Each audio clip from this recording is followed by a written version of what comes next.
I hope that's clear or becoming clear what these videos are for. I'm certainly not reviewing everything that's important about these readings. I couldn't. I mean, videos would be way too long. That's for you to do in your reading. There are commentaries, guides, maybe pointing out something here or there that you might want to pay attention to as you do the reading, but I'm not trying to be comprehensive, and I am relying upon your reading of this for class much more than watching these videos, although I hope that they help. So, the last part of this dialogue, the third part, is just as rich and varied as the first two parts. A lot going on, um, and a lot of interesting stuff here.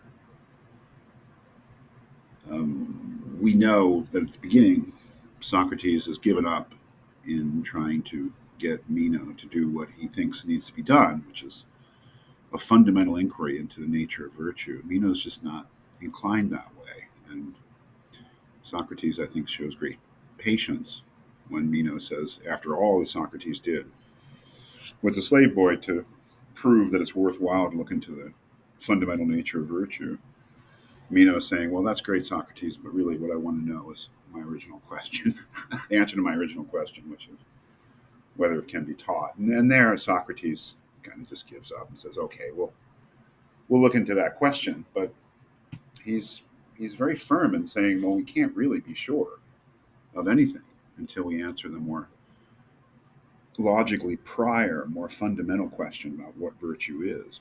We'll never really be sure whether it's teachable until we know exactly what it is. But he's willing to argue on hypothesis, he says. And some interesting things happen as a result at the end of this.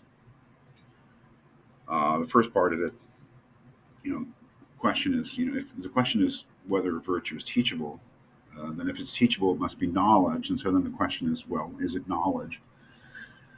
Socrates, for his own purposes, pretty quickly establishes that virtue must be knowledge because it's only knowledge that is always profitable and good.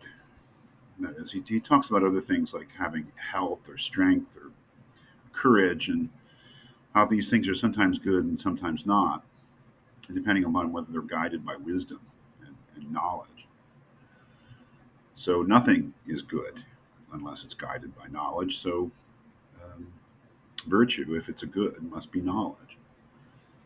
But then things take another turn, as they often do in this dialogue. And then Socrates asks, really, well, if virtue really is teachable and it is a kind of knowledge, then there must be people who know what it is and who teach it, but there aren't. And this gets us into a lot of really interesting things about Greek society of the time. Maybe we'll talk in class about these men called the sophists who have been mentioned already, people like Gorgias and Prodicus and others who have made their living by teaching virtue. And whether they actually know what it is and whether they actually teach virtue is a question. And then that question gets taken up with this other man who's sort of hanging around, Anytus, who is an interesting figure. Maybe we'll talk about him a little bit in contemporary Athenian society, and especially as it relates to the death of Socrates. But he gets into a discussion of, well, he says, Anytus, who would you go to if you were looking to educate a young man in virtue? Would you go to the sophists? And he says no, and he thinks the sophists are bad. And he says, well, who would you go to? And Anytus says basically, or Anytus says basically, any Athenian gentleman could could could teach the young virtue. Uh, where does he say this?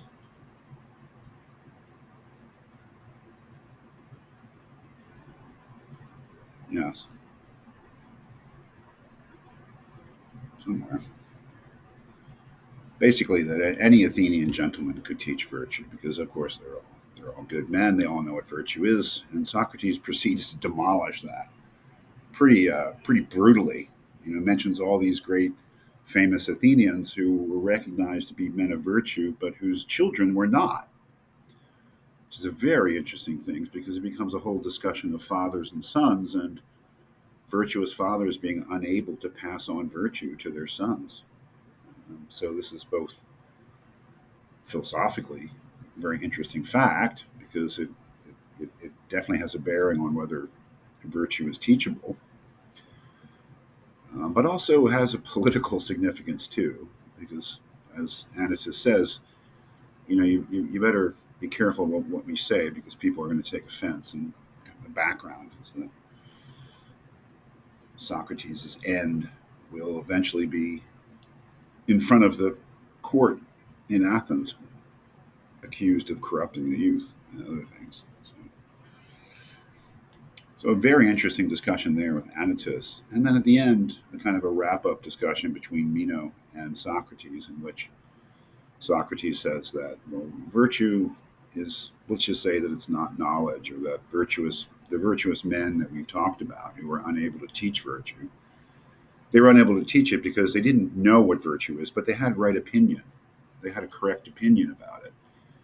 But this correct opinion was only an opinion, so they weren't able to actually teach it, even though they were virtuous themselves and had a right opinion about what virtue was. They didn't know what it was, so they were unable to pass it on. It's just sort of how the thing ends up. But Socrates, being Socrates, at the very end, after all this, reminds Meno that um, we shall never know the certain truth until, before asking how virtue is given, we inquire into the actual nature of virtue. That is, he never lets that go entirely. The idea that these secondary questions about whether virtue is knowledge, whether it's teachable, whether it comes by nature, that these can never really be answered adequately unless we have a fundamental account of what virtue is, and that they've never done. So that's how he ends up. So quite a dialogue. I mean, maybe one of the best philosophical pieces ever written. It goes into so many different areas, and it's so artful in the way that it does so that I think it's kind of unequaled in terms of an introduction to philosophical inquiry, and a very honest introduction too, because it gets right to the problems with the kind of philosophical inquiry, at least, that Socrates and Plato are interested in. Knowledge of fundamental ideas like virtue, whether we can actually get them.